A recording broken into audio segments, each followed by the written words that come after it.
Hey everyone, welcome to the Dram Amateur Podcast, your go-to show for everything bourbon, whiskey, rum, tequila, mezcal, and beyond. I'm your host, Jason. Join me as I journey and explore the world of alcoholic spirits. Let's get started. All right, welcome back to the Dram Amateur Podcast, the show where we explore the stories, spirits, and sips that make the world of whiskey, bourbon, rum, tequila, and mezcal so exciting. I'm your host, Jason, and I'm thrilled to have you here for another pour of a great conversation. Before we dive in, don't forget to connect with me on Instagram at Dram_amateur, as well as YouTube and Facebook under the Dram Amateur Podcast to stay in the loop with exclusive content and updates. Whether you're a seasoned enthusiast or just starting your journey into the world of fine spirits, this is your spot to sip, learn, and share. So pour yourself something good, get comfortable, and let's kick off another unforgettable episode of the Dram Amateur Podcast. And ladies and gentlemen, tonight's guest is someone I have been genuinely excited to sit down with, not just because of what he does, but because of who he is in this community. There are people who post, and then there are people who show up, people who build connection, spark conversation, and make the culture feel a little bigger and a little better every time they step into it. Big Al is one of those people. Whether he's howling on a timeline, lighting up a new stick, or hosting conversations on the Lounge Life podcast, he brings a presence that you can't teach. It's soul, it's substance, it's authentic. But it's also kindness, humor, and the ability to make people feel welcome. And in communities built around cigars, spirits, and storytelling, that matters more than anything. He's built a voice that people respect, a vibe that people gravitate toward, and a platform that feels like a real lounge where anyone can pull up a chair and be part of the moment. So tonight, it's an honor to have him here. Please help me welcome a man who lifts the room, strengthens the culture, and makes this community feel like family. Welcome, Big Al, to the One More Pour Studios. How you doing today? Oh man, I'm blown away. Thank you for those kind words. I could have never expected that, but thank you very much. And I also appreciate what you do furthering the spirits community. No, appreciate that. No, you and I have been connected now for quite a long time, and you are honestly one of the people that like I continue to look up to, and the community that you build around you and the respect that you have. It's really cool. So we've been talking about doing this for a long time. So I'm really excited to be able to have some time with you to give you some time to showcase who you are to everybody. Well, they may not want to know that much about me, but let's give it a shot. Just hang out, have some great conversation. Exactly. All right. So you just lit up a stick. So what are you smoking on tonight? I am smoking one of the cigars that our good brothers over at Smoking Sounds, Sean and Justin, highly recommend, the Outcast. It is a slightly infused or sweet tipped. So it's the first time I've had it. So what better time to enjoy it with a great friend? Agreed, man. I agree. Appreciate that. Yeah, and I'm going to give Alice a credit. It's 40 degrees outside, and he's sitting outside smoking a cigar. No, hell no, dude. You are made of a different cloth than I am, because not me anymore. Well, there's I would rather sweat than shiver any day. But usually until it gets below 40, yep, I'm okay. And it doesn't hurt to have a little antifreeze. Yeah, that's true. I was going to say, you have a cocktail in front of you, too. What are you drinking? This is a craft cocktail. Not usually a big tequila drinker, but this is an apple cider margarita. There you go. So, and I could kick myself in the rear end because I'm not very familiar with the tequilas, but it is Oh shoot! It's got the skeleton riding on a chicken on the label or something. There's El Tesoro. El Brew with a B something. El Bandito? No. I don't remember. I don't know the name of that one. Sorry, there's so many of them now. I don't even know anymore. I can't keep up. Well, and after you've had a couple of these, it's hard to remember much of anything. True that. True that. Well, I was thoughtful the night of my pour because I was like, what am I going to pour? I thought tequila because I had a lot of brown liquor yesterday on Thanksgiving. And I was like, I don't know if I want brown liquor again, but I went back to the brown liquor. I went a little lower proof. Since you're from Tennessee, I had to bring out a Tennessee pour. So I did Jack Daniel's 10 tonight. So this is what I'm sipping Okay. on tonight. So All right. I needed something a little bit lower proof. Oh man, that cork's tight. I needed something a little more lower proof tonight since I went a little hard yesterday between the Yes. bourbon and the mezcal and the rum. I had a little bit of fun yesterday. So cheers to you. Gotcha. So how was your Thanksgiving? So yeah, we're recording this on Black Friday. So Al has had a very busy day since 4:30, I understand. Yes, yes. And it really wasn't that bad. Since that's one great thing about post-COVID era is we're not fighting on Thanksgiving night, elbowing 80-year-old ladies and tripping Papaw to try to get to that TV. I did see a post today that said, Dear Black Friday, we all have big TVs now. Put groceries on sale. Yeah, the $8 for a dozen eggs or whatever the hell it is now. Yeah, it's a little nuts. Yeah. So, but yeah, it's been great. Last week preparing 3 different turkeys, and of course, the final one was the best of all of them. I finally figured it out. But you know, 4 pans of dressing, 6 pans of mac and cheese, Dang. green bean, all the stuff. Yep. But I missed out on the deviled eggs, so I was a little disappointed there. But hey, you can't have it all, right? Yeah. And of Yeah. course, in honor of Turkey Day, I had some Wild Turkey 101 yesterday. There you go. I had the Wild Turkey 101 as well, man. You have to on Turkey Day, man. You absolutely Mhm. have to. So, yeah, I was gonna go with turkey tonight as well, but I was like, Al's not from Kentucky; he's from Tennessee, so let's drink something for Tennessee. So There you go, little charcoal in it. that's right, man. That's right. So, all right, man. Well, this podcast is about you and to give my listeners to get to know you a little bit more.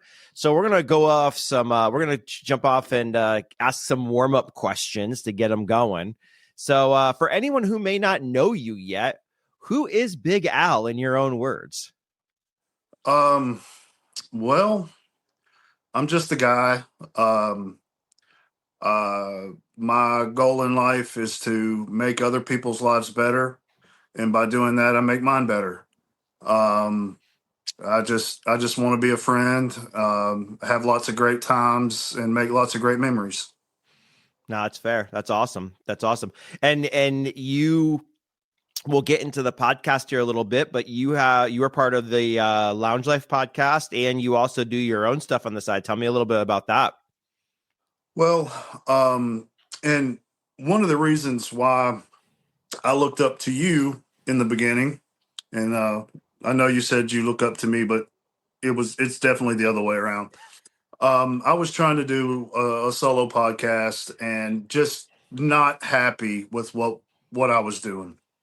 So, um, and then talking with Sean at Smoking Sounds, we're gonna go back to him a lot of times because he was the one that hooked us up, Yeah, and yeah. very very thankful for Sean and Justin because they're great folks. Amazing. And so I was like, well, let's get us linked up. And of course, Sean doesn't drink. Justin does, but so I was like, well, that's something that I had just started my bourbon journey and was about a year in there, and started listening to your stuff and really got interested on the rums and then even the tequilas and the mezcals, and not knowing the difference before that.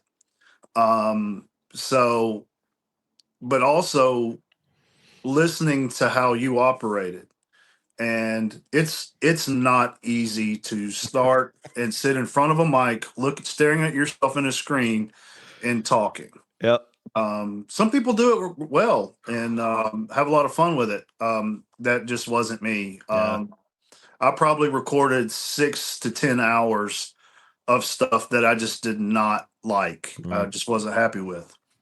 But then I was like, well, Jason does it this way, so maybe I'll give that a shot. So before I really got into that, um, Rob Conley, Sticks at the Shore, we're a part of a online cigar club. It's based out of Tennessee, but it spans the nation. So, and he posted on there, "Hey, would anybody be interested in doing a podcast?" So I messaged him and said, "Hey, yeah, I've been trying to do this on my own. It's just not working, and so yeah, let's see what we can do." And and he had talked with another guy, and but we just went back and forth and figured out we had pretty good chemistry and felt comfortable with each other, and the rest is history. And we're about to celebrate our 1 year podiversary, That's awesome. and we're going to celebrate that with a great giveaway. That's fantastic, man. Congratulations too, because I thought your 1 year was coming up as well. I was going to ask you that question. You beat me to it, but you guys have been killing it. You guys have some fantastic guests on there. I think you guys doing a great job. So Rob's a great guy as well. So I think it's cool how Justin's like brought us all together a little bit and created this community, not competition hashtag. We all Absolutely very much support. And yeah, you're right. I mean, it's very difficult doing a solo podcast. I think that's why I moved into the more interview podcast type thing, because I couldn't do the solo thing anymore. I was like, this sucks staring at yourself on a computer screen and recording, Oh, absolutely. And just being able to play off the other person, Yeah. fill in the gaps, you know um but it also takes practice not stepping on each other. I bet. No, I agreed. And it's one of those things for me. Like, I always feel like I have to fill a void of space, even if it's a second. And I'm like, you don't have to. Just take a deep breath, wait even 2 seconds, and it's completely fine. So once you guys get into the rhythm, you guys are good. But you guys have been doing a great job. You guys are an amazing podcast, and it's a lot of fun listening to you guys. Thank you. We just love sharing our knowledge.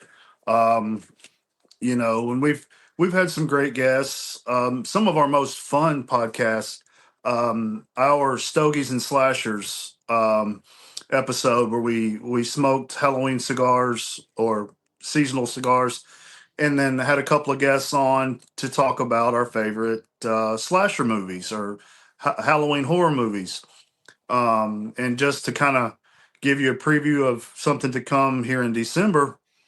We have a Christmas movie special. Oh, So nice. so we've got a lot of good stuff planned. Some of the things we plan, and I'm sure you're well aware, you have these lofty goals, you get great guests lined up, and then they no show or something comes up and it has to be pushed back, and then it's scheduling conflict. And so we've got a lot of things in the hopper, so to speak. And we've got another product partner to announce in December too. So we're Awesome. excited about that. Congratulations, guys. I'm excited to hear that. No, it's awesome. Thank you. Yeah, you always have to have like a backup plan to another backup plan to another backup plan when you're doing this, because you never know. Schedules change at a dime. So no, Absolutely. completely understand that. So I'm gonna ask another question here. So what's louder? Do you think your personality, your laugh, or your passion for cigar life? Hmm. I would probably say my laughter. Okay. Um, I'm a big goofball. I love to have fun. Love to laugh at myself, and everybody else when I get the chance. But I learned a long time ago. I grew up. I didn't play stick and ball sports. I was more involved in motorsports, kart racing, things like that. And you can't be thin skinned when you're around, you know, a bunch of guys like that. Well, I mean, anybody that's played baseball, football, soccer, whatever, they can relate to that. So it's kind of the same camaraderie. So I try to carry that with me. I still have friendships.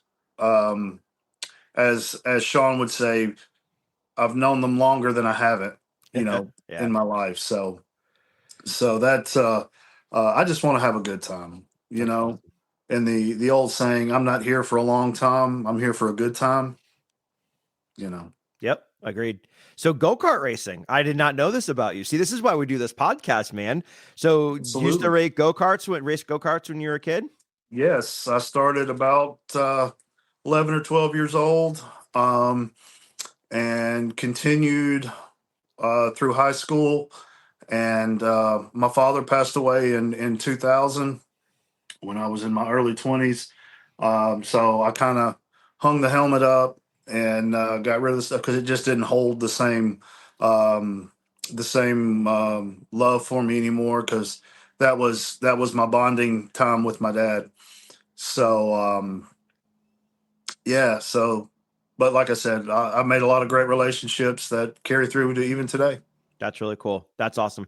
It's cool. I don't know many people that did that. I've always loved like NASCAR and racing and all that kind of stuff. I think it's awesome. I feel like it's one of those things I wish I would have done growing up. I felt like I'd be okay at it, but who knows? But also, you spent that time and shared it with your dad. That's really a cool experience for sure. Oh, for sure. And seeing guys like I watched Ricky Stenhouse race when he Oh was wow, 7, 8, 9 years old. Um, and then watched him run sprint cars, open wheel wing sprint cars, as he moved his way up.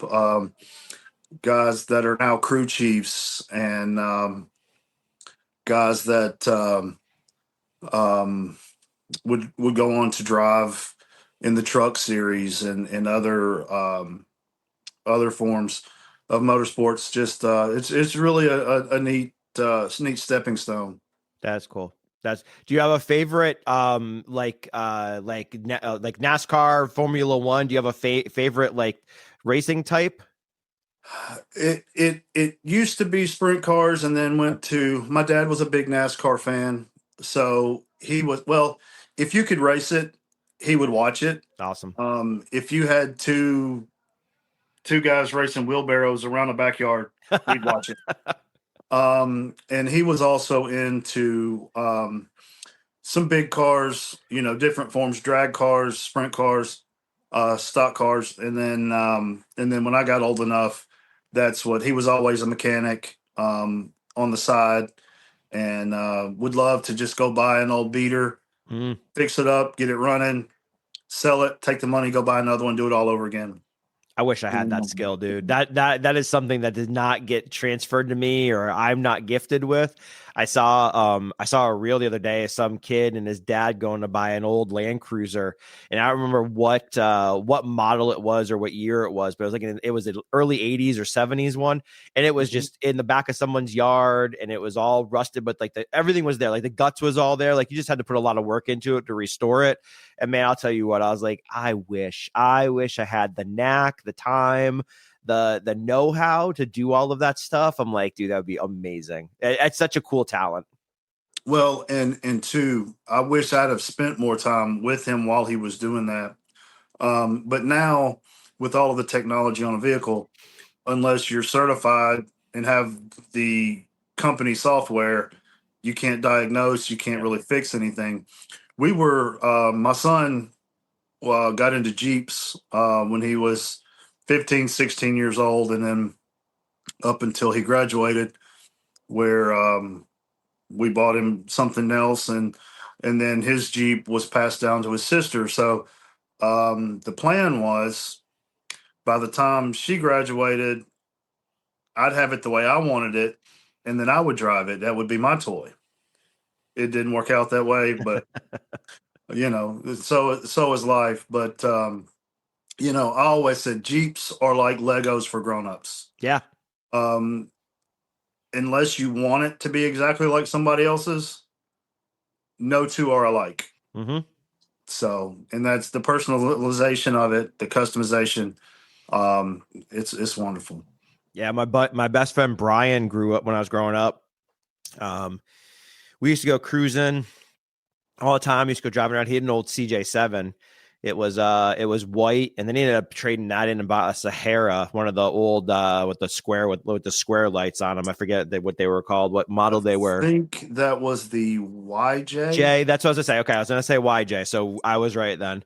So he bought that. But and I remember it had the tan interior. It was white. It had the speaker bar across the thing. So we went from the CJ7 with the high beams on the floor where you tap it on the Yeah. floor and everything like that.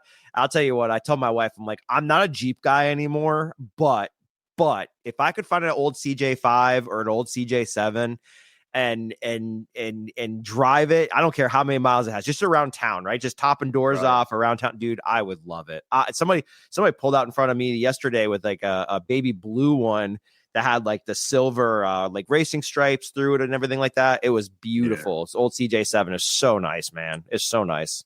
Well, there's a project that I would like to do eventually in my spare time, which with my son who's now in medical school and my baby who's a junior in college, I don't have a lot of spare time. None of So, us do. still trying to finance as much as we can and help them along. And so I told my wife, I was like, since I was born in 1977, I would love to have a 77 CJ3, CJ5, one of the smaller ones, Yep. and just or even like a 77 box Chevy truck. Yep. Yeah. Um, Yeah. just to tinker with, and those are old enough that you can actually work on. Yep. You know, with the way my dad was, I thought everybody just pulled a motor out of a car and pulled the heads off and you know had machine work done and put it back together and stuck it. I thought everybody did that. That was normal. And then I found out that no, if you blow a head gasket, you're in trouble, bro. Yeah. You got to know what you're doing to rebuild it. Absolutely. Absolutely. So, and a lot of that is he was and like most dads are, um, I should say how all dads should be, um, the influence that's, work hard, be loyal, do the best you can, help somebody when you can. So he's a lot of what made me who I am today. Nah, that's awesome. That's awesome. Hey, I can tell you, he must have been a great guy because you're a great kid. You're his great kid. Yeah, you're a great. I You're appreciate a that. great. Hey, mentally, We're all you, there. you know what? I told somebody last week, I said, I'm my wife's oldest child. Same. I say that to my wife all the time. Like she's gonna wrangle me in half the time. I'm the one who's a Mhm. little out of control. Oh man. Yes, and especially on a night when the libations are flowing. Yes. Yeah, you get me a little mezcal in me, and I start hooping and hollering and having a good time. So for sure, for sure. Well, I mean, I start howling, and that's when she knows, hey, it's time to shut it down. Time for you to go to bed. Oh man, get it. Put a pin in it, Al. Put a pin in it. Right. That's right. That's right. That's All right. right. All right, let's ask a fun question to close this segment out. If you could teleport anywhere right now for one cigar, where are you going? Oh, honestly, and this has been a connection that I've had for a little while. My wife lost her grandparents a few years ago, and her great grandfather was Greek. I mean, straight off the boat. Wow. So, and we found out some of the family from Greece. We got to do a video conference with them a couple of weeks ago and find out some history and some really, really nice things. So I would probably be on a rooftop staring at the Acropolis at sundown, enjoying whatever cigar I could find in my hand, with a nice beverage, probably something Greek. I'm not familiar enough with what they drink there, but I'm sure it's something special. Yep. And just taking that in. And I'd love for my wife to be next to me, but she hates cigar smoke. Oh, same. Hey, mine does too. Oh, they got something in common. Oh, Yeah, for sure. she will not. When I sit outside with her, I have to make sure she is like not downwind. She won't go to a cigar lounge with me. Yeah, she's not a cigar smoke fan at all. Yes, and I've started smoking a pipe, Okay. and I was hoping that because those tend to be a little more appealing aromatically, and no, still no. Still no. I No. have a pipe that my friend got me for Christmas. I don't know what it is. Like I don't want to say a perfectionist at it, but I want to know that I'm smoking it the right way and not screw it up. I'm gonna blame Sean and Justin for this one too, because they always scare me with what the hell they say. Like, oh, it's too hot when you're doing it. If you're putting it, if you're doing something wrong. So I still haven't even smoked it. Yeah, I have pipe tobacco. I have a pipe. I have everything. I need to just watch a YouTube video with like how to pack it the right way and do all that stuff. So I need to get over that hump of actually just lighting it up and trying it for fun. Well, it sounds like I need to get to Georgia. Hell yeah, man, you do. Or I got to get to Tennessee, one of the two. Hey, I am I'm probably 25 minutes from Old Dominic Distillery, There you go. and Yeah. for the people that don't know who Dominic is, um, they may recognize the name Canali, which the Canali family is Budweiser. So, Oh, okay. yes, and Dominic was the father. So, they have a distillery that's right on the river. They do vodka, gin. Um, they have a Tennessee whiskey, Yep. and they have a bourbon that is sourced. Um, well, it's distilled and then aged here Okay. because I know the rules. If it's not in Kentucky, it's not technically bourbon. It But is. I am over it. That whole Kentucky stuff. Jack Daniels, this is bourbon, buddy. They can yes, you. well, in two, one of the unique things they did with their Tennessee whiskey is to be considered Tennessee whiskey, it has to be charcoal Yep. filtered. Yep. So in their distillation process, it went through a mechanism and it touched the charcoal and then sucked it back out. Oh, really? So it's not charcoal filtered, but it does touch the charcoal. So technically, it is a Tennessee whiskey. Oh, wow. That's interesting. I've heard nothing but positives from old Dominic. I've seen him on YouTube channels. I've seen him on Instagram. I heard it's fantastic. I have not had a chance to try it yet, but I've heard great things about it. So you live in so close. Now you're giving me the reason to drive out to Memphis. Hey, come on, we'll take the tour. Um, we have some, or I have some acquaintances in Middle Tennessee, and their favorite way to make an old fashioned now is with the old Dominic bourbon or Hewlin Station bourbon and their toddy. Um, and they said it's fantastic. That's awesome. That's all. I try them. I've heard nothing but good things about them. So that's really cool. That's so cool that you live so close to them, man. I wish if I lived that close to a distillery, we'd have problems in my life, probably. Well, and also too, we have several breweries Okay. in the same vicinity. I'm not a big beer guy, but at one of our local cigar meetups, one of the guys is friends with the Memphis Brewing Association or Brewers Association, and he had a German chocolate stout Ooh. that was fantastic. And Yes, I'm like, please. oh, if this is what beer tastes like, Yeah. sign me up. At Costco, Costco had this huge like German beer box. It was like Mhm. 25 or 30 beers or 40 beers for like $60. And they come in big cans and they're all made in Germany. So none of them are brewed here in the US. And when I go drink beer, I'm not a big beer guy either. I used to be, but now when I drink beer, it hurts my stomach for some reason. So I try to stay away from it. Man, I'll tell you what, go to Germany and or Czech and drink like beer that's made in Germany or Czech or anything like that. It's completely different. I can drink it and not have any pain or anything like that. So I bought that box, and that box is filled with like lagers and brown ales and stouts and all this stuff.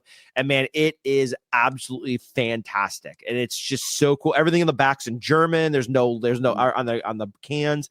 There's nothing in English. And you're like, this is the way it's supposed to be. So that's really cool. That's really cool. You always find that one beer sometimes that you really fall in love with, Absolutely. Well, and I am a fan of the Oktoberfest stuff, especially Sam Adams Yep. happens to be, that was the first one I had, and it's still, we've got some of the local breweries that to me are better, but it's very consistent. So we actually, my son is the beer guy. Okay. The last 2 years, he gets beer advent calendars that have different, again, they come from Sam's or Costco. Um, but talking about Costco, they have a bourbon line that is fantastic. Which one? Their own, the Kirkland ones? Yes. I've heard good things about them. My buddy in South Carolina rants and raves about the small batch one. So I've never bought them because last thing I need is another 1.75 liter bottle of bourbon in my life. Oh man, I have so much right now. I don't need another 1.75. But yeah, I've heard good things about them, man. Yes. And I was told that this particular, I think it was the small batch reserve, that it's distilled in the same distillery as 1792. Yeah, it's a Barton product. Yeah. So, I mean, Can't you go know, wrong with that. no, no. And for $17 a bottle, Yeah, no kidding, right? Yeah, you can't go wrong with that. That 1792 is even cheap too. That's a great bottle to have for a reasonable price for sure. So, yeah, just Costco. Hey, Costco's got some hitters out there. That's where I go get my vodka when I need a big thing of vodka and I need a 1.7. I'm going to Costco to get vodka. I'm not buying it off the shelf at a liquor store. no, no. Well, and when you grow up drinking Pop Off and Yeah, Barnett's, you when you find a good vodka, you appreciate it. agreed. Very much agreed. Yes, there is a difference in vodka, ladies and gentlemen. Stay away from Smirnoff. Go drink all the other better ones.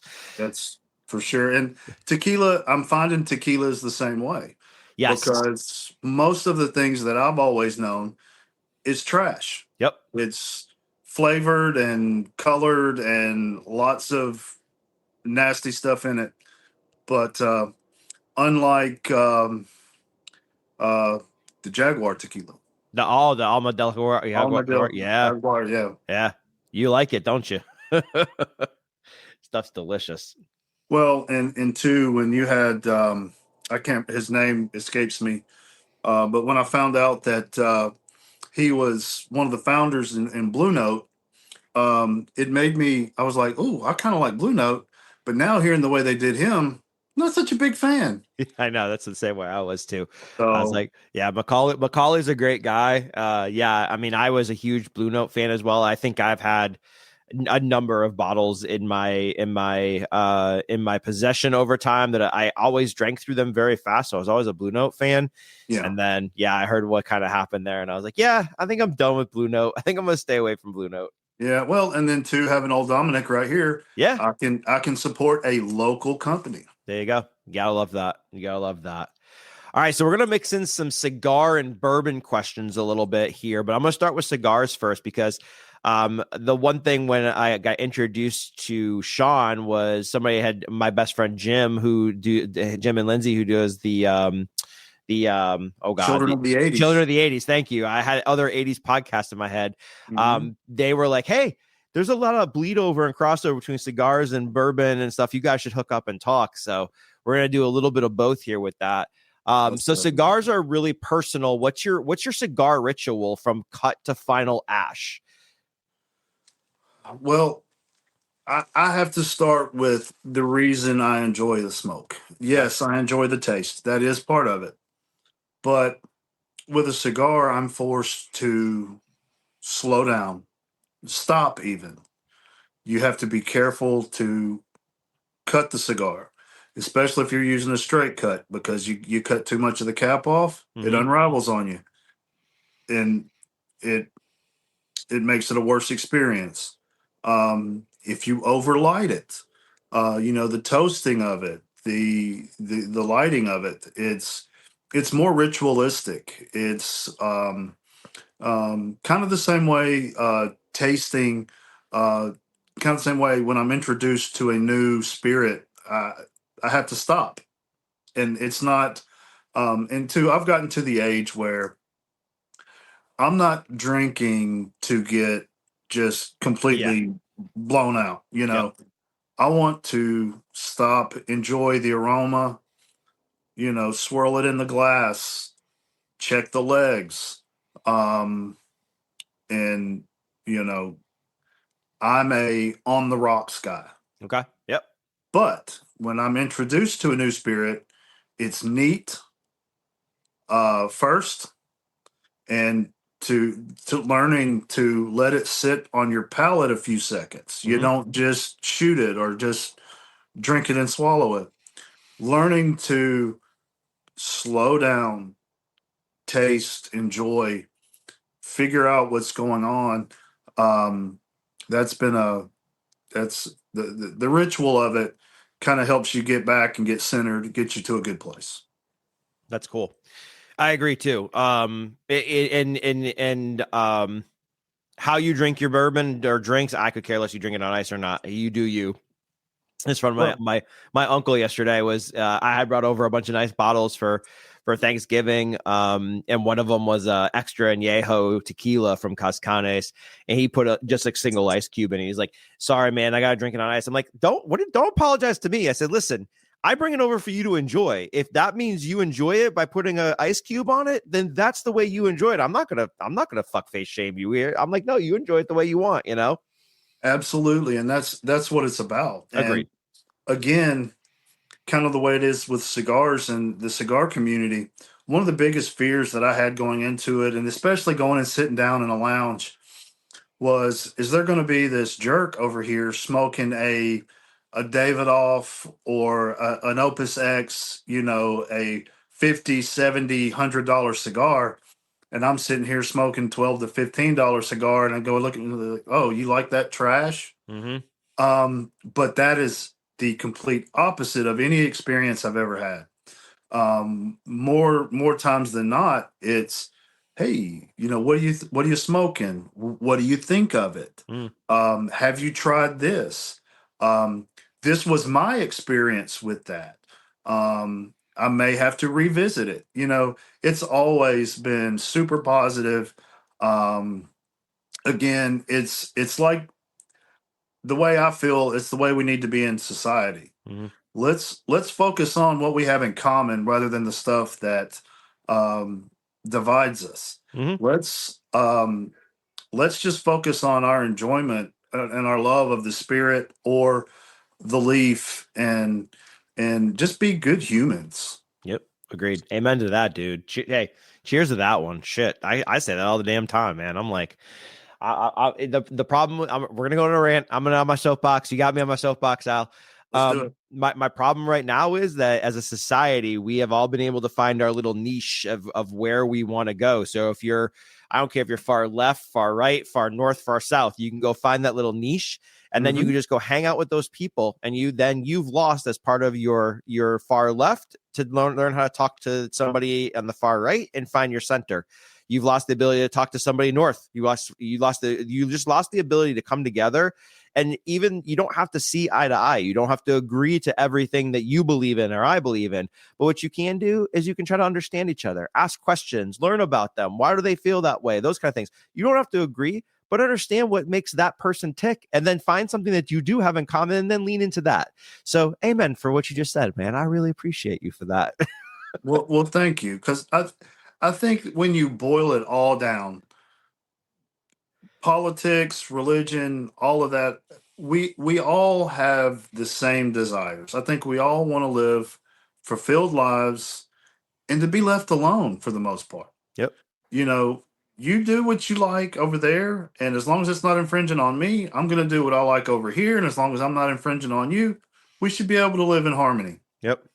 And two, whether you're left or right or like you said, north or south, it doesn't matter Don't because care. we're all human, Yep. and let's just be good human beings. Yep. Let's get rid of a lot of the labels Yep. and just be humans and people and brothers and sisters rather than this or that. Yeah, agreed. Completely agree with you. Amen. We're down to that. Off that soapbox. That's it. All right, man. What's a cigar that completely surprised you? So, like something you didn't expect that really kind of blew you away. Factory smoked sweet. Okay. I don't even think you guys pull cigars out that I have never seen of before. And I'm like, where are you finding these damn things? So where did Um, how long ago did you stumble across that one? Where'd you find it? okay, Factory Smokes, for people that don't know, is a budget line cigar from Drew Estate. Yep. They average about $4 a cigar for Oh a 12. wow. That's cheap. Yes. And um, I found them. I had seen them in a couple of lounges, but the first one I actually purchased was in a gas station Awesome. humidor. Hell yeah. But it's $4. If it was no good, compared to a $12 stick, or there's a lot of people that don't like the word stick because it's rolled up tobacco. So I'm trying to get away from that, but cigars. But it's got a bit of a sweet tip. It's not infused. It's still straight tobacco. Because Drew Estate is well known for their infused cigars. Um, oh, uh, They're deadwood, the deadwood ones, right? the Deadwood ones. Yep. They are more blended with pipe tobacco Okay. and sweet tip. Um, the acid line are the Oh, more okay. infused. So yeah, and in fact, this Outcast here is made by a company called Tatiana, who is synonymous with infused cigars. They have one that's called the Groovy Blue. And if you could smoke a Fruit Loop, No way. that's what it would taste like. No way, really? That's awesome. Absolutely. That's awesome. Absolutely. How long have you been? I don't know if I've ever asked this question, or I don't know if I've ever even heard you talk about it. How long have you been smoking cigars? When did you get into it? And like, how did you get into it? Well, and that's a great story.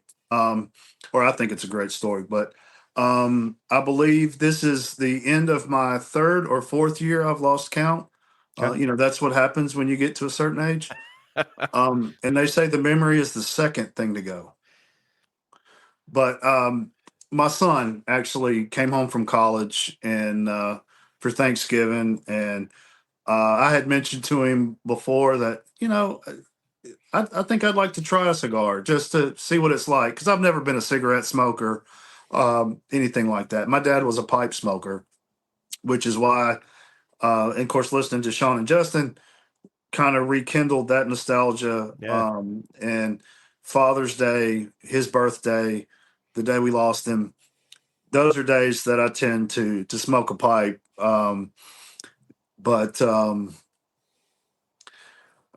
So he comes home, we eat too much turkey, and I tell you, there's nothing like a good cigar after having a full stomach. Yeah. It's just um, and it was a Padron, not a Padron, shoot, a Perdomo 10th anniversary champagne, Okay. which tends to be a lot of people's first cigars. And we have talked about having another one. And I don't know, with the evolution of my palate, I don't know that it would hold the same. Hmm. It would be as good today. So I'd like to leave that nostalgia intact. Um, but so yeah, so when my son was growing up, he played sports, whether it was t-ball into baseball, played a little bit of soccer in elementary school, until he decided he didn't want to run anymore, and then got into football and was a catcher in baseball. So he was also our 3-hole hitter, and of course he got on base, and then we could get him a runner, so he could put back on the catcher's gear. Yep. So um, and that was always our bond, the same way racing was with my father and I. And when he graduated high school, we didn't know, you know, football wasn't really in the cards, and he had kind of aged out of city league baseball. Played a little travel ball. That just wasn't our life. But really, really enjoyed playing football. Um, didn't have any plans of playing after high school. Um, then he was. We went on uh, a visit to Millsaps College in Jackson, Mississippi, and they were like, "Hey," the coach was like, "Hey, I really want to talk to him. I really want to talk to you guys. So Mm. if you could just come by my office before, after your tour, I'd like to show you the facilities, talk to you." And so we did. And my son was an O lineman slash tight end. He was a small left tackle, um, preferred to play tight end, but was more of a utility player. One of our favorite games he ever played was he wore three numbers in the same game Oh, wow. just because they needed him to do Switching out different things. jerseys. Yeah. Yes. And it was funny because I have customers of mine that coach at other schools, and they called me and they were like, "Hey, you can say no if you want, but we're having a hard time getting a scout on you guys. So, what number is your son?" And I said, "Well, it just depends." Um, and so they offered him they offered him to come and play, and he was like, "Well, I love it, so let me give it a shot." That's awesome. And it was an honors college, a private honors college, so they didn't give athletic scholarships. But being an athlete, it helped on the academic side. Luckily, he had both. But he got into camp, hurt his shoulder. He was done, and that was his decision. I backed him on it. My biggest disappointment was he wasn't going to have those coaches to keep Hmm. an eye on him when he Yeah. was 3 hours away from home. Yeah. So I was like, "Look, you're not playing sports anymore. I don't have time to go play golf. I don't have the patience. I'm too ADD. And two, when I start something, I jump in feet first. Hmm. So I didn't have time for another polar plunge. So I said, we're gonna have to figure out something. So Cigars took in its place. in comes cigars, and it's amazing the real conversations that you can have over a Mm. cigar, especially after you have a couple of sips, a couple of pours, and you let your guard down, and it's just amazing. That's awesome. Whether it be family or friends or Yeah. whoever. That's awesome. That's awesome. Yeah, I've only been to a cigar lounge a few times. I've just went with a couple of buddies of mine before. There used to be one up in north of us in LJ where my buddy had like a locker and used to keep liquor there, and we used to have a couple smokes and stuff like that. So it was always fun. One of these days, I just need to go by myself. My uncle keeps on wanting me to go, the one that I was hanging out with the other night. So we're gonna have to go hang out at one sometime soon and check it out. Because I've only been a few times, so I've always hear great things about them. I have a few around where I live, so I gotta go check them out for sure. Oh, it's like I said, you can go in not knowing anyone Mm-hmm. and leave with five new friends. And see, that's really cool. That's really cool. And like my wife says, I'll talk to Jason. You'll talk to anybody. You'll strike up a conversation with anybody. So, yeah. So that sounds like something fun to me. Let me ask you a question or two about bourbon cocktails, wherever we want to go with that. I remember when you and I first connected, you weren't a connoisseur, still not. I'm not either. I'm just a dram amateur, so that's where I'm at. But when did you get into drinking bourbon or however you got into the alcoholic spirit stuff? Well, again, my son, being coming straight out of college, being a frat guy, he's a bro. Mm-hmm. Um, so he starts introducing me to. He gets interested in it, and then of course I get interested in it because that strikes up conversation. Just like when he got interested in sneakers, All right. I rekindled my love for them because when I was a teenager, we couldn't afford Jordans, Yeah. and now I don't want to afford Jordans. So So so we're exploring this together.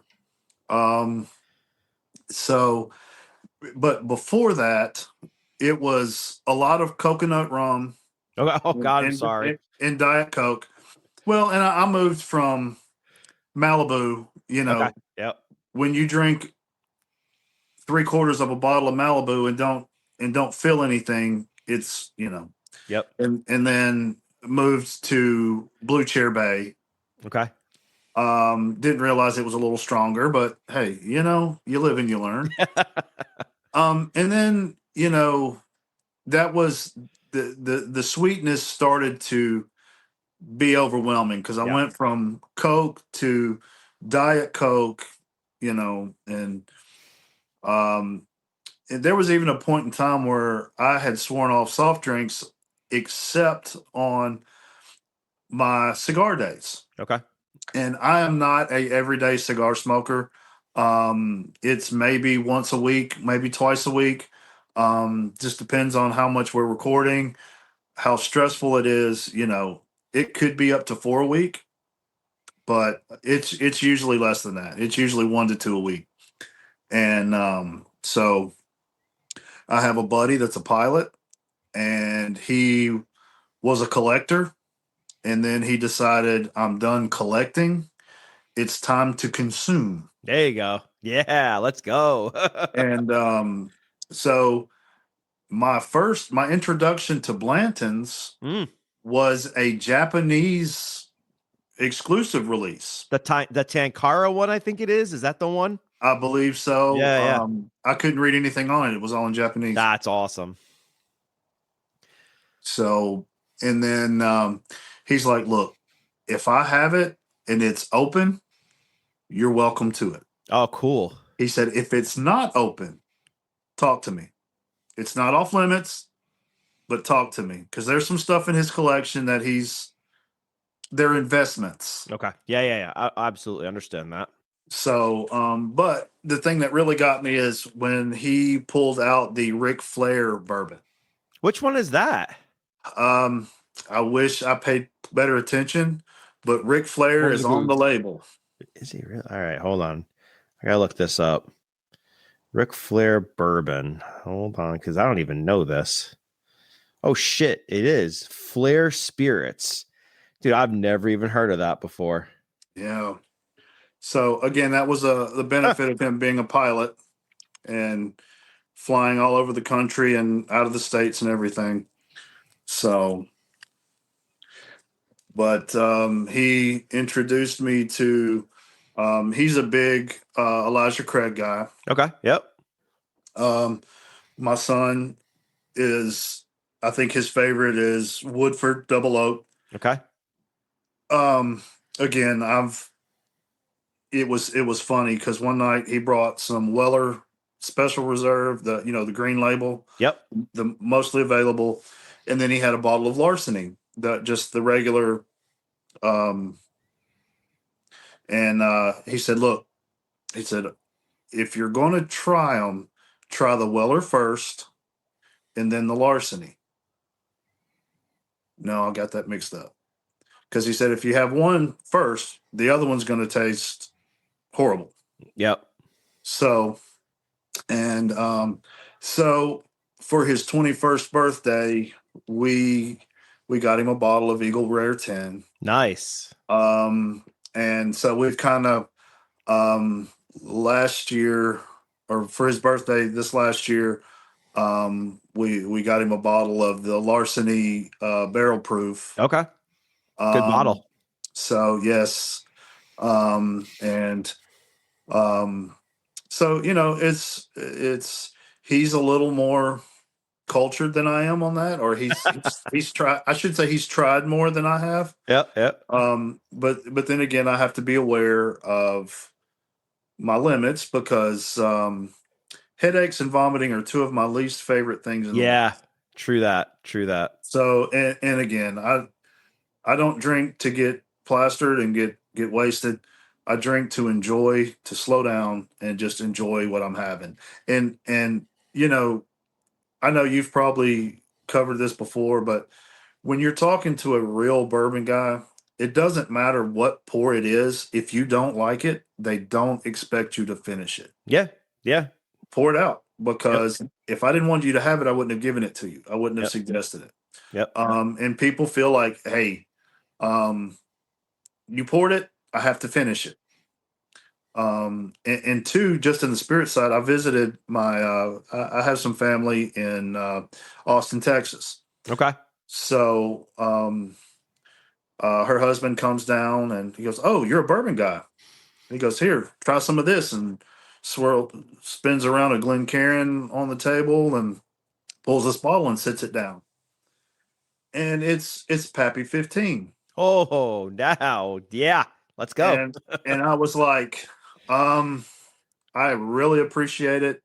That pour would be wasted on me because I am not um my palate is not evolved enough to understand how great that pour is. And he said, "Look, I didn't pay for this bottle because I think I mentioned I know what that goes for on the Yeah. second." It's expensive. Yeah. He said, "Look, I didn't buy this. It showed up on my front porch." And then my next question for that was, where do I get those kind of friends? Me too. But he said, "Look, and what kind of guy would I be if I didn't share it? If I didn't give you the opportunity to try something that you may not have a chance to try?" And I said, "You know what? You're right. I don't want to rob you of that, but you pour how much you want me to have." And honestly, it was good. I understand Yep. the chase, but it wasn't my favorite pour. No, agreed. Yeah.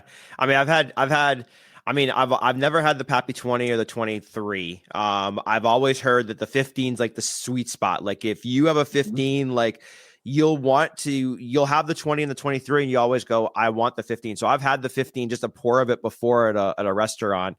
And really enjoyed it. I thought it was really good. Do I think it was my favorite? No. Would I love to have a bottle just to say I have a bottle for like nostalgia reasons and to say I've got one? Yeah, absolutely. But good for you for having a pour of it, even if you told your friend to pour it for you. So one thing that I'm always a big believer in, because like when we get together and we have like our big holiday like parties here, all the guys come over for like Memorial Day weekend. It's a big get together for us. We all bring bottles. I mean, I had a table this last year with 30 bottles on it, right? So we all do one of two things. In the past, we used to try all of them, right? So we'd go through and pour them. And we'd pour an ounce to 2 ounces half the time. And before you know it, we're all like laying around on my couch or laying outside on the patio and half asleep and passed out. Or now we bring the sample bottles. So if you want to try a few of them, but you want to bring samples home, we just say, hey, pour samples with you, take your sample bottles home and go from there. But I will tell you this, going back to the pour amount, there's nothing wrong. Like there's a lot in this glass, but there's nothing wrong with pouring just a little bit, like even a half an ounce. So like the other night my buddies came over like on a whim. They're like, hey, I need to come pick up a bottle. My other buddy lives up the street. He's like, hey, I'll stop down too. So we came together on like, I think it was last Saturday night or whatever, or Friday night, and just hung out for a little bit impromptu. And we all had a few bottles around and we just did small pours. Right. So I think it's just, even if you take like a half an ounce pour just to try it, and that way, okay, I like this, I'll have another pour, or yeah, I don't like this and I don't have another one. You're not like you said, you don't feel like you're wasting a lot. So I always tell everybody, like, it's okay to take a half ounce pour, and then if you like it, go back for more. Like, you're not hurting my feelings. Like, I'm not going to take the bottle away from you, kind of thing. So Right. Good little kind of like thought to have with that when you're sitting down and trying something new. Sure. Well, and especially for people that aren't sure and like they're trying something for the first time. There are very expensive, great bourbon whiskeys. Yep. And then there's some that are very expensive and Not good. they're they don't hit your palate. No, they're just not good. There's a few that are just not good. But no, I agree with you. Agree that somebody likes it somewhere. Exactly. So never be ashamed, or if you don't like something, tell them. It's like, hey, that's not for me. Yep. This is usually, and if you haven't brought something to share and they're like, well, what do you like? Well, this is what I usually have. Do you have something that lines up with that, is similar, but maybe a little different? Yep. and then gradually move. That's in and in the cigar world. I was give my wife very sweetly purchased a Padron 1926 for me for Valentine's Day after I started smoking cigars. And of course, too, that's a $20 cigar all day long. Okay. And when I smoked it, I was like, what does people see in this thing? It just does not hit my palate. Now, Yep. granted, that day I was drinking Sprite. So it could have Not been that. Yep. not the best thing. I could have overlit it. And like I said, it could have been my palate just wasn't ready. But I have never said that that is an awful cigar Yep. Yep. because it's one thing if the quality of a cigar, kind of the same way if the quality of a spirit is no good, like I talk about, like you talk about the tequilas with all the additives and the colors, and that's not good. Yep. It's trash. Yep. And people pay really high amounts for Oh trash yeah. because it comes in a white bottle with blue markings on it. And a little bell on top if you tap. Yeah, Yeah. it's like, hey, I need another one. But um, and I know there's people that love it, but more power to them. More power to you. But I just like I said, I will never. I will say the quality of that cigar was not the greatest, and it could have been. Now these are handmade artisan products, Mm-hmm. so no two are exactly the same. True. Yep. And just like you can buy a Rolls Royce, and I'm sure in a Rolls Royce, there's been a bad one somewhere along the line. Oh, I'm sure. Probably few and far between, but there was a bad one, and I could have gotten a bad one. Yep. But like I said, being that new in my journey, just may not have been my palate on that day. I might smoke one tomorrow, and it may be the most fantastic thing I've ever had. Yeah. Yeah. That happened to me with a tequila. It was a Magenta. And I had it and loved it. I thought it was the greatest thing in the entire world. And then had ate something wrong one day and I tried it again. And I was like, oh my God. I'm like, why do I not like this? Like, I don't even like this at all. So I put it aside and I was talking to a friend of mine. And he's like, you're crazy. He's like, it must have been something you ate. I'm like, no, it wasn't. I don't like it anymore. And he's like, try it again. He's like, would you stop? Sure enough, it was something I ate. I tried it again. I'm like, yeah, I screwed that up. Well, I fully believe now in cleansing your palate, especially before you try something new. Yep. And if my buddy knows he's bringing something that I haven't tried, he'll be like, look, don't start until you had a chance to try this because I don't want your palate tainted. Yep. And of course, like I said, we start neat, couple of drops of water. Yep. For the second. And then after that, he's like, if you want to put ice cubes in there, or if you want to put a sphere or a big cube, whatever you want to do, I don't care. Give it the chance though. Give it a little shot. And usually if I get to the point where I'm drinking neat, it's been a good night. Yeah. Been a lot of consume. Yeah. Let me ask a question about palate. So you mentioned something with palate, and this is something that when it comes to cigars, like I'm really trying to see when I finally start to catch on. And I thought about this recently too. So when you're sipping, like let's just take tequila for example.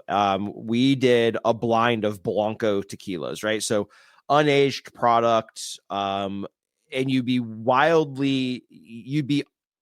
be shocked if you had 4 Blanco tequilas lined up from 4 different brands, and then you taste them one after another, how wildly different they are. Like mind blown how different they are. Right. I struggle. I'll tell you. So going back to palate, I struggle still with cigars. I love smoking a cigar. I haven't had a cigar. I wasn't feeling good after a cigar recently, so I haven't had one in a while. But my palate, I struggle with the palate piece of that, where I know my palate's evolved in liquor because there's stuff I used to drink a while ago. I don't really like as much now, and I try to find myself levitating to different things. But with your palate and cigars, how has yours changed over the last 3 or 4 years, and what do you think attributes to that change? Well, I think a big part of it is maturity, Okay. whether it be my physical age or just because over my time, I started out with very light cigars, Connecticut's, Yep. Yep. um, Rosadas, you know, dark, oily cigars scared me to death because watching YouTube, trying to get educated, my thought process was dark equals punch in the mouth. Yep. Yep. You're going to get a headache. You're going to get sick at your stomach.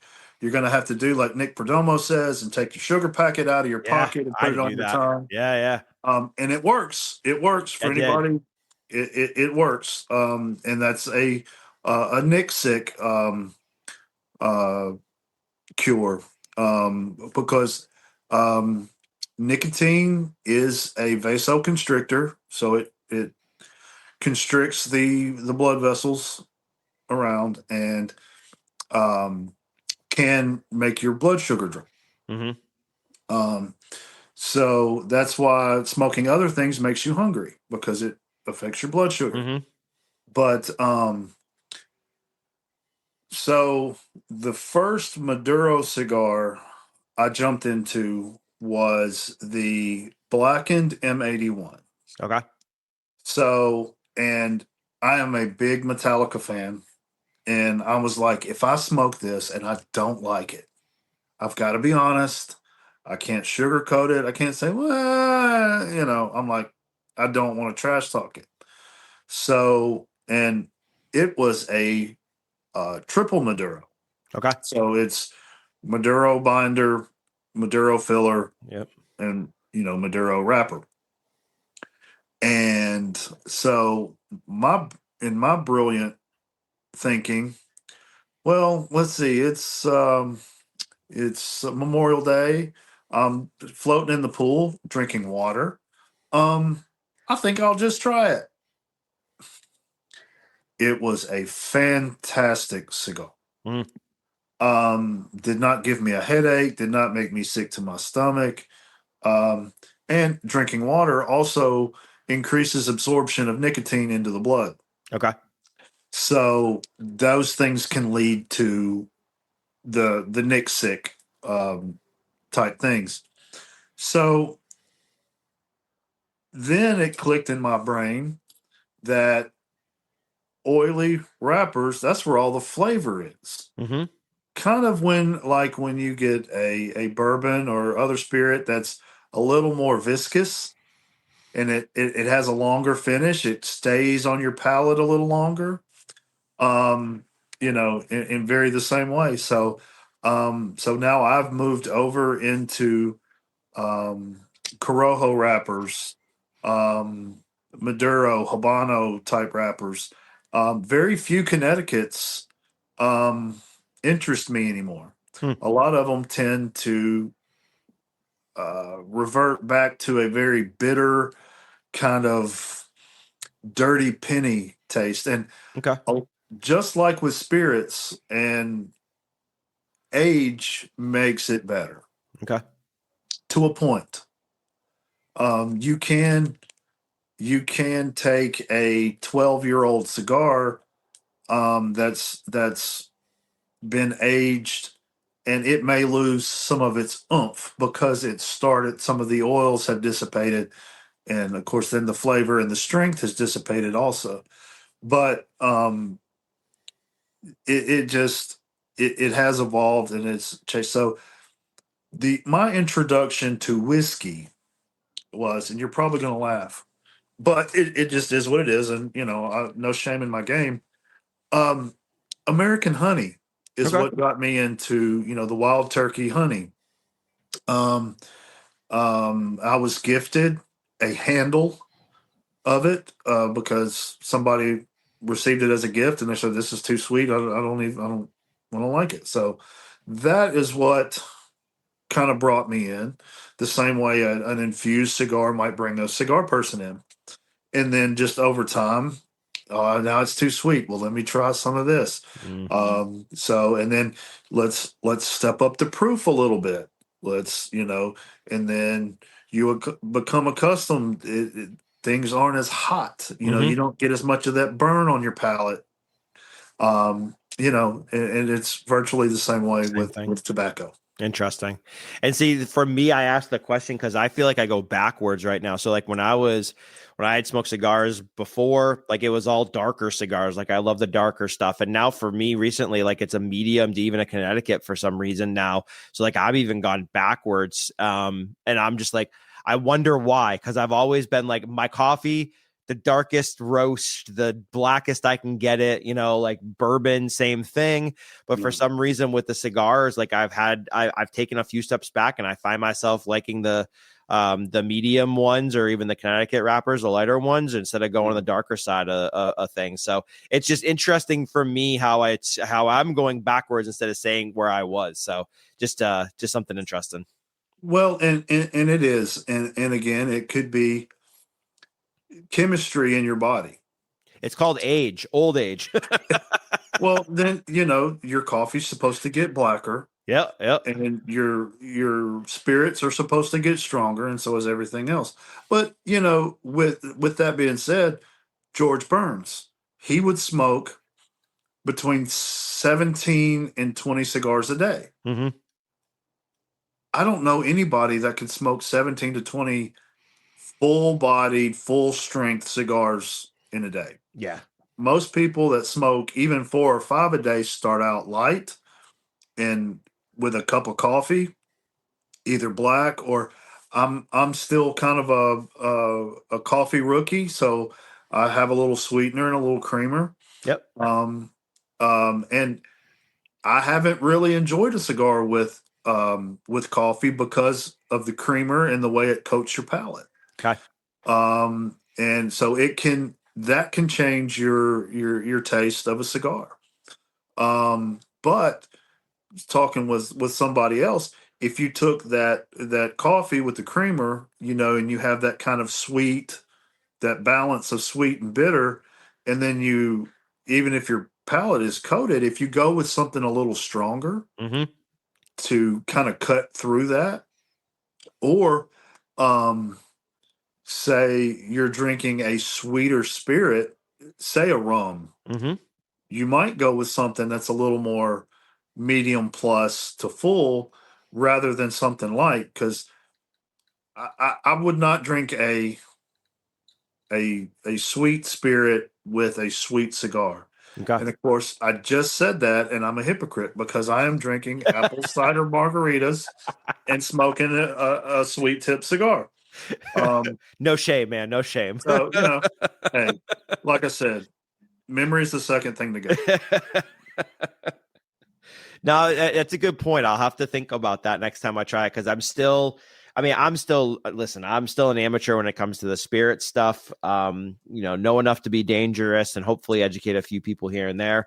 Cigars, very, very much still the amateur at that. I chuckle every time Sean says, he's like, I don't have any tasting notes on this. My tasting notes, it's good. And I'm like, yeah, it's pretty much mine sometimes. I will say that I do pick out sometimes more of the earthiness to it.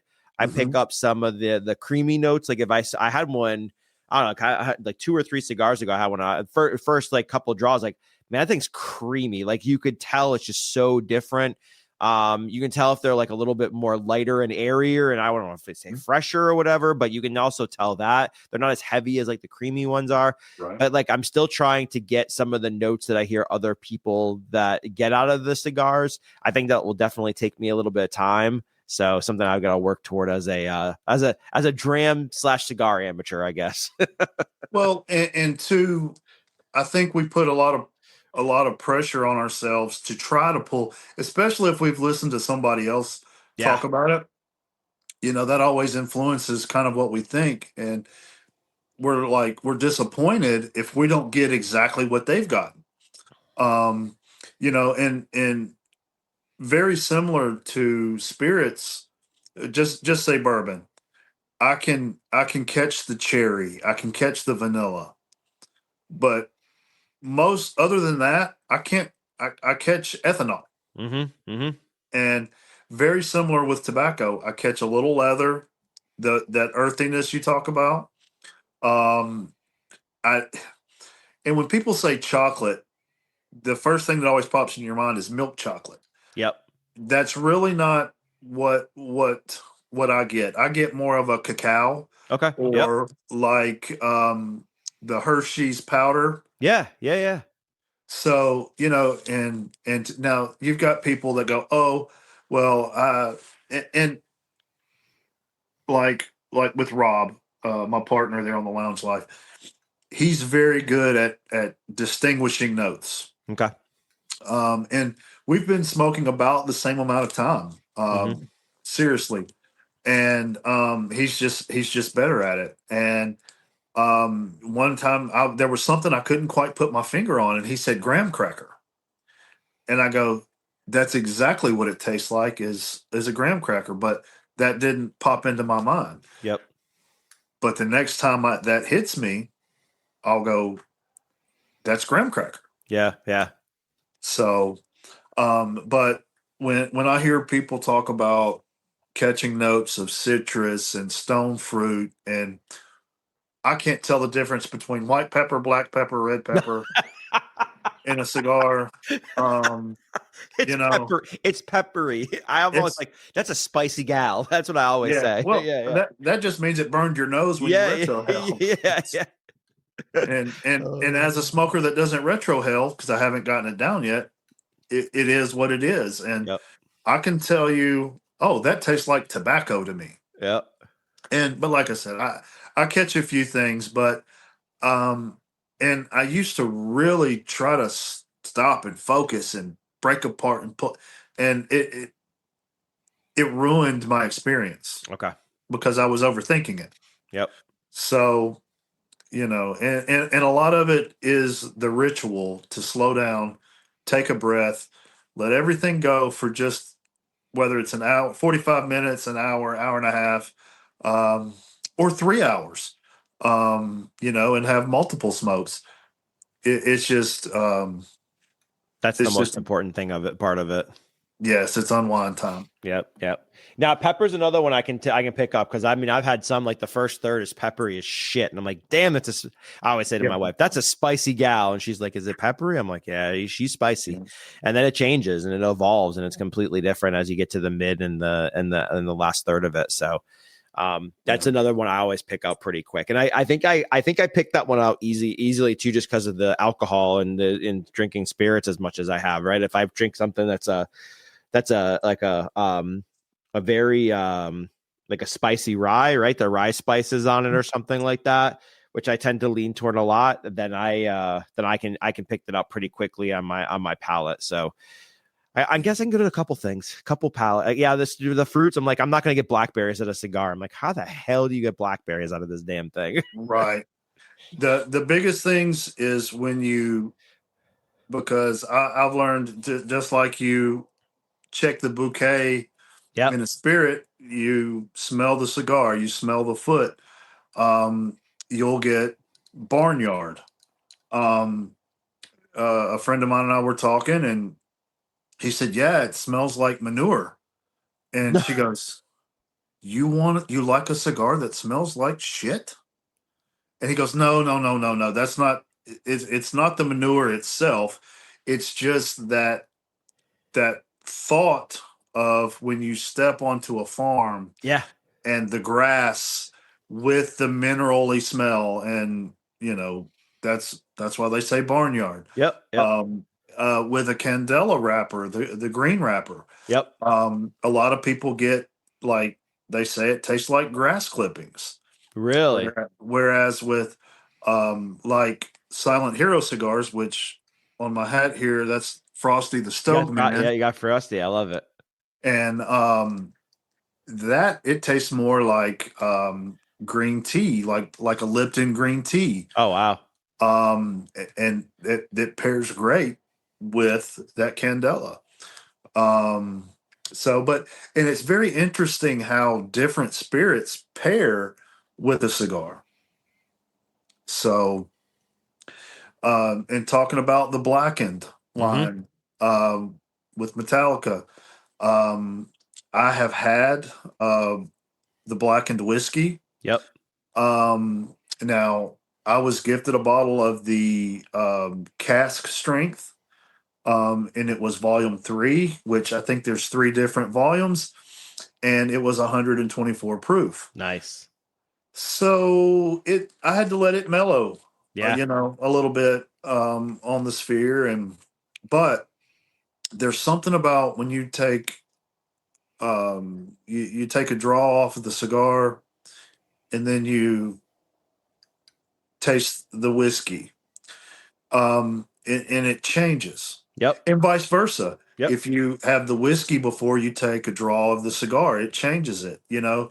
Everybody thinks about Arnold Schwarzenegger and him telling the story of he was in a steakhouse and he bought a cigar, and the guy's at the bar and says, before you light that, I want you to smell it. And so he cut it for him, and then he takes a cedar stave, some people use to light them with, and he dips it in tequila. What kind of tequila, he never said, but then he starts to brush it on the outside of, very lightly, Mm-hmm. on the outside of the cigar. So I'm thinking, you're moistening the cigar. It's not going to burn. It's not Mm-hmm. going to do the same. But if it's very light, it will add something. So then he he lights it. He takes a draw off of it, and then he takes it back and dips the end in the tequila, Mm. and then says, "Here now," and then so that changed Arnie's whole perspective on Mm. cigar smoking. Um, and some people say tequila is not a good cigar pairing, but some people love it. I You like it. know, Yeah, I'm gonna stay with it. but you know, um, vodka kind of goes with anything, Mm-hmm. because to me it's like drinking hot water, Yeah. which can be dangerous. And of course, for the holiday, we also had our resident bartender here not only made apple cider margaritas, but she also made a holiday fruit punch with Ooh, with some good vodka. there we go. So, I've been down. and hey, it was and the fruit punch was a bigger hit. And I really have to say, the apple cider margaritas are better tonight than they were last night. Yeah, because they've all kind of sat together and kind of hung out for a little bit. Yeah. They've had a chance to marry a little bit. Yeah, there you go. I like it. I like it. All right. So getting up on time here, I could keep you for probably 3 hours, but I want to be respectful of your time and let you get on to your family. Let me ask you a question or two about the Lounge Life podcast, because I want to give you some time to kind of spend on that. Let me ask a question. When somebody hits play in an episode of the Lounge Life podcast, what do you hope they feel while they're listening to it and after they're done listening to it? I hope they feel like they went to their local lounge, hung out, and had a conversation with good friends. Yeah, you Um, and Rob have that tendency to do that. You guys, you and Rob really do really well with that. Every time I listen to you guys, I feel like I'm sitting down and just having a conversation with you. well, and two, I appreciate you saying that. And honestly, that's one of the reasons why I wanted to get into podcasting, because of listening to our boys, Sean and Justin, over at Smoking Sounds. Because if I'm having a bad day, I could just turn Mm-hmm. on an episode, and I felt like I was just hanging out with my friends. I'm yelling at the radio, or if I'm watching on YouTube, you're like, I know the answer to that. And so we just want to make a place, again, because this world is crazy and lots of super bad stuff happening all the time. We need a place, especially as men who don't pay as close attention to our mental health, Yep. because of the way we've been raised to, uh, push it down. Nobody cares. It doesn't matter. Um, to be able to stop, share your feelings. It's okay. It takes more courage to address your feelings and your mental health than it does to ignore it, push it down, and keep pushing. Yep. Um, Granted, the world doesn't stop, and we have a job to do, but still, there's time to stop, reset, and that way you can be more focused and clear headed when you do address your issues or your problems. Yep. No, it's good. That's really cool. Yeah, if we all lived close to each other, this would be like the best friggin' situation we all could have, man. We'd all be drinking, smoking, hanging out, talking to each other. It'd be Right. fantastic, man. So, but in a virtual world, to be able to do it like this too, I mean, it can't get much better than this, you know? Well, I think there's a couple of good things that came out of COVID. Yep. Is which is the use of technology to be able to um, for you and I to talk states apart, Yep. and um, you know to instant message or um, comment on each other's content. And there is so much good content, and guys that you've talked about in the past, like Whiskey Morgue and Nerds and Burbs, and um, oh, um, should I drink Mr. this? Given. Oh, Mr. Yeah, yeah, Mr. Given's the man. Porch Pops Yeah, are, right. and what is it? High altitude, high Or octane the hikes, high high proof proof. hikes. Yep. Yes, and it's just, and honestly, people may look sideways at his accent, but I have family members that talk exactly the same way, Yeah. I and I love it, love it. dude. He's awesome. He's such a good guy. Yes. So it's the community is great. It is. And again, that's the positive side of social media. Yep. There's so much focus on all the negatives and the way that people use it the wrong way. I'm just glad that we're in a community where we lift each other up. The world's going to beat you down. It's great to have brothers and sisters of the leaf or of spirits that all they want to do is spread some positivity and help you out when we can. Yep. Nah, it's awesome. Yeah, I fully agree. And Rob's in New Jersey, right? Hmm. So think Correct. about that. So Rob's in New Jersey, you're over in Tennessee, Raul's over in Texas, Sean and Justin are in Oklahoma. Oklahoma. I'm in Georgia, right? And then we've got Yeah. people also spread all over their place too. So it's really cool. I agree with you. I think it's the one good thing that came out of COVID. I think we've all learned how to connect a little bit more. We used to have pen pals growing up and things like that, but this kind of Right. medium like this, where I've never met you guys in person, but I know if I meet you guys in person, is the same way we'd be doing it here. It's awesome, man, to be able to get to know you guys and to do this with you guys. It's really fantastic. Well, I appreciate it. I feel the same way. And that's the thing. I was telling one of, I think I was having a conversation with Raul after he lost our Wild Turkey 101 challenge. Um, that I talk to you guys more or more frequently than I Yep. do of people that are right down the street or around the corner. Yep. And just life gets in the way, and I hate to say life gets in the way because we prioritize the things we prioritize. Yep. And I'm just glad to be connected with so many great people. And granted, I know there's probably jerks out there, and but I haven't run into them yet. And that's the beautiful thing about social media. If you find somebody you don't necessarily jive with, unfollow them. Yep. Block them. You're Peace good. out. Hey, no harm, no foul. Exactly. Keep you doing you. I'm gonna keep doing me. Exactly. That's right. That's right. Exactly. All right. Well, let's play some rapid fire, and then we got one more final question to make you think a little bit before the evening's over. All right. Let's do some rapid fire. So, straight cut, V cut, or punch? I'm a straight cut. Really? I had gotten into V cut because um was having trouble making a good straight cut. I would cut too much or too little, and then when I go back to clear it out, cut too much and then Hmm. unraveling. So it was just an easier um an easier cut. Okay. And of course, too, I didn't understand the way you cut a cigar directs the smoke across your palate, across your tongue. Oh, okay. So they can also that can also uh, affect what you pick up. Hmm. But when one of our show partners, Valor Cigar Accessories, sent us the straight cuts, um, man, I've been hooked back on it ever since.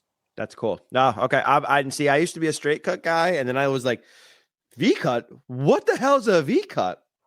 And Yeah, somebody did it for me once, and I was like, I don't have to screw a cigar up again. I'm like, dope. We're staying V cut. And it's like, yeah. and then you're talking about straight cut. So yeah, I got to go back and try some of these things. Well, and then you get people that they do a crown cut or a cross cut with Oh, a I've V, seen that. Yeah. and then you got guys that make an asterisk with the V or Oh, with the V really? cut, and by then you've taken off most of the cap anyway. So and there's guys that do punch. I'm not a big punch guy, Okay. um, because I've had very few bad drawing cigars. Um, Now, some of the smaller ring gauge Mm-hmm. cigars, I do go punch because in relation, the whole. Yep. Yep. Um, but I've just occasionally I'll go back to the V. And it like I said, if you have a V cut, whether you have it horizontally or vertically, Yep. it's going to change the way the cigar, the smoke crosses your palate. So if that's something that you haven't tried, you ought to try it and see if you pick up differences. Because you know, with a straight cut, you can roll the cigar Okay. to help you know small turns Yep. to kind of help even the burnout. Okay. Whereas with a V cut, there's a noticeable difference. Yeah. Okay. I'll have to try that. I need to shout out to Valor Cigar Projects. I'm gonna go buy a freaking straight cut now from them. So I've got one because I don't have one. So Well, that's awesome. before you do that, I'm sure you've seen our giveaway for our podiversary. Enter that. I You will. have the opportunity to win an Old Glory straight cut. There we go. Perfect. That's what I'm doing first. Then I'm gonna try my luck of the draw first because I'm not very lucky normally. We're gonna give that a shot though. All right. Let's see. Barrel proof bourbon or 100 proof bourbon? Um, I would probably say barrel proof Okay. again because I'm a rocks guy, Yep. Yep. so it doesn't water down Yep. as fast. And usually in the 120s is as high as I've been. And honestly, I know there are some in the 130s. Um, as hot as it is in the 120s, don't really know that I want to expand my horizons there. You'd be surprised, man. There's some 130s that don't even drink close to 130 and they drink like 100 and you're like, what the hell is this? Yeah, it's pretty nuts. Well, It's pretty nuts. in that same vein, I was gifted a bottle of Blanton's, Mm-hmm. and it's 92, Mm-hmm. and it drank way hotter Yeah. than I was expecting it to. Yep. So Yep. it just I guess it just depends on the mash bill. Yep. The new Jack Daniels Heritage Toasted Barrel release that they just put out. It's going to be a staple it's in a light blue label. It's going to be out all over the place now. It's going to be one of their regular releases. It's only 100 proof. That thing drinks way hotter than 100 proof. It probably drinks 120 to 125. It's a spicy gal. It really, really is. So I Yeah, took a sip of it and I'm like, whew, I'm like, this ain't no 100 proof bourbon. I'm like, let's do this on a warm night or when it's cold outside. that's right. That's right. That's bonfire. That's bonfire Yes, sipping. exactly. Exactly. Very much so. All right. One cigar you're grabbing during the apocalypse. Um, it's one that I've recently come across. It's a company that's it's a Dominican company. It's called Madre Tierra. Okay. Their San Andreas blend is one of my favorites. And two, if I didn't have that available, I'm grabbing the Broadway by Okay. Crown Heads. I have not had I found where they carry crown heads in town, not in town, a couple towns over. Bought a whole ton. They did not have the Broadways. I'm like, son of a bitch. So I'm still on the hunt for Broadways. I'll have to order some online or go back and check them out. So I like to patronize the local cigar lounges instead of buying things online. So that's where I try to lean into the first. That's I wholeheartedly agree with that. But unfortunately, there is so many brands out There there. is. And sometimes the growing boutique brands, they're just not in your local shop. Yep. The Silent Hero cigars, the Haze Gray, Yep. the I, I had I have trouble now. I have to drive because I actually live in a suburb of Memphis, in North Mississippi. I'm 10 minutes away from Memphis from where I'm sitting right now, but I have to drive either into downtown or over into another suburb to find a good selection of crown heads. Okay. And I am a large supporter of crown heads. I have just been introduced to some of the older stuff like the Jericho Hill. I know you've had the Lost Calaveras line, Yep. um, and of course that those cigars are blended at the My Father factory Okay. in Nicaragua. And I think the Garcias would have to take a class on how to make a bad cigar. Yeah. So so yeah, if it's not the Madre Tierra San Andres, it's going to be the Broadway. Okay. Perfect. I like that. I'll try a Broadway for sure. Yeah, and thank God for online purchases because even without like online, like I've bought so much from Silent Hero, like online, like thank God for that because otherwise I wouldn't have access to them either. So Yes, it's yes. it's definitely good to have that. Best time of the day to unwind. I'm always an evening guy. Okay, I like Always, that. always after dark. I like that. Are you a morning cigar guy or a night cigar guy? What's the preference? Night cigar. I figured that too. Okay. Oatmeal or grits? Ooh. Oh, we're gonna Um, get the hard ones now. um, I'm usually gonna go grits. Okay. But lots of butter, lots of salt. And if I'm feeling froggy, garlic salt instead of just table salt. But I am not opposed to a nice fruit and cream oatmeal. There you go. There you go. My in-laws went to Maine one time and they came back with a baked oatmeal recipe where like you bake it and then you make like a berry compote and you can put it on it. You can put like fresh fruit or like Greek yogurt or something like that. Yeah. I grew up on oatmeal. I didn't know what the hell a grit was till I moved to the South. I had no idea. I was like, grits? What the hell are grits? I gotta eat my grits with sausage and shrimp. That's the only way I can eat my grits. But oatmeal, Okay. I'm an oatmeal guy for sure. So I have to send you the baked oatmeal recipe. You got to give it a try. Most definitely. Most definitely. All right, ketchup on your hash browns. Yes or no?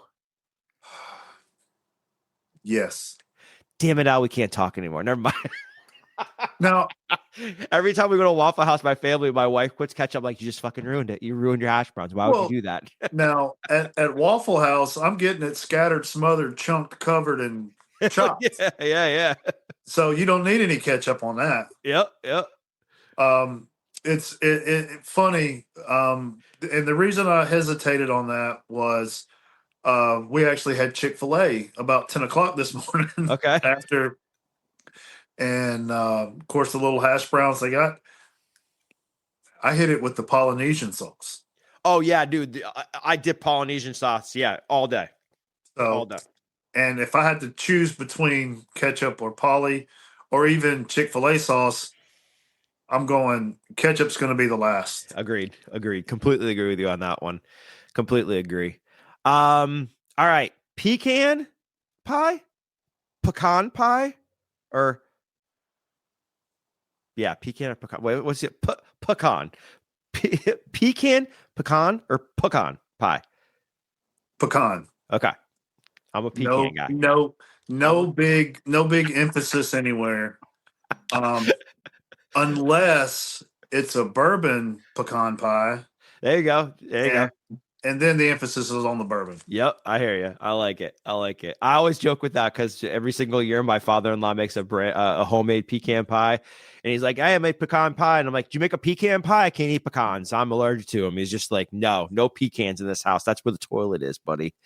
Well, is it caramel or caramel or Oh, caramel? I'd say caramel. I'm a caramel guy. Yep, Yeah. caramel it is. It's all just where you grew up. And I always joke about those things. I always get a little rise on everybody when I do that. It's always a lot of fun for sure. Like the way I say Chihuahua, my wife's like, it's not Chihuahua. I'm like, yeah, Yes, it's it is. Chihuahua. She's It like, is. no, It's it's chihuahua. Chihuahua. I'm like, no, it's not Mhm. Chihuahua. It's Chihuahua. She's like, there's No, no wow in that. What the hell are you talking about? that's the pedal for a guitar. Oh, we always have fun with that for sure. For sure. All right, final question. If you were to, and this is a hard one, I hate asking this because I know I wouldn't be able to answer it. If you were to give your life a soundtrack, what song you going with?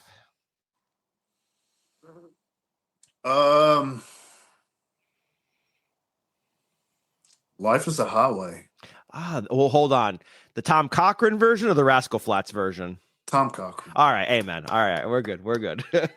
I hear the Rascal Flatts version. I'm like, could someone turn this off? You're ruining a perfectly good song. I'm not in the Cars movie, so Yeah, can we take a step back? Can we talk about how epic that Tom Cochran song is? Like you were raised, you were born in 77. I was born in yep. 76, right? Dude, Yep. that song, and it came out, I think, when I was 16. So right as I started to drive, right? So here I am flying on the highway in a station wagon, singing Life as a Highway with the windows down. Mm-hmm. Like that song's fantastic. I mean, it's a great song. Yeah. And to my brain, it's hard for me to turn it off. So Yep. even after I've answered the question, it's well, no, and it could be Turn the Page, Yep. Bob Seger. It could be Joe Cocker, Life's Been Good to Me So Far. Any number of them. Music's But one of those things that like everybody has. Like if you're like me, you're an eclectic music fan, right? You have a bunch of different genres, a bunch of different songs you like, and to pick one to like for your entire, like it's for a soundtrack to your life, that's impossible, man. It's absolutely hardest yes. thing in the world to do. Well, and two, as a Metallica fan, Mm-hmm. Hero of the Day. Mm-hmm. Yeah.